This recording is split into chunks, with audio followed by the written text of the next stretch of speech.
Palakpakan po ninyo ang aking anak, si Ryan Christian Rectobar.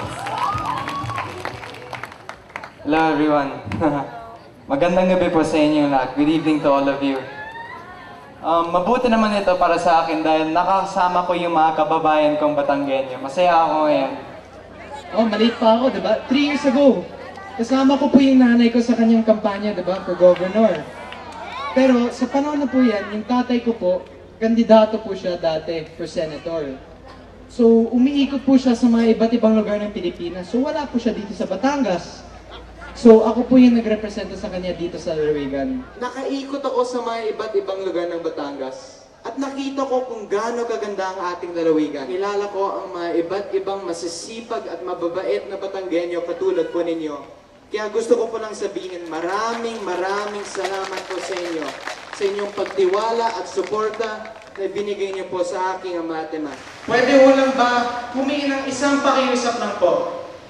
Isang pakiusap lang, pwede mo ba humingi? Sige.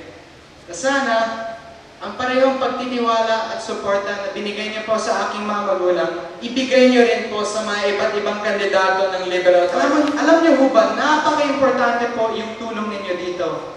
Dahil kapag binoto niyo po sila, lahat po sila magkakaroon sila ng teamwork. Magiging mas madali po ang kanilang trabaho sa paggawa ng mga programa at proyekto na may papaabot nila sa inyo para sa inyong kabutihan at para sa kabutihan din ng lalawigan. Alam niyo ho naman ako, Basoy din, Batanggenyong Tisoy. Diba? Katulad po ng tatay ko. At dahil dyan, naniniwala ako, kapag lahat tayo ay nagtulong-tulong, ang Batangas ay magiging #1 na province sa Pilipinas. Mawala na ang yaman, wag lang ang yabang. Maraming salamat po. Thank you. May God bless Batangas, may God bless the Philippines, and may God bless all of us. Thank you.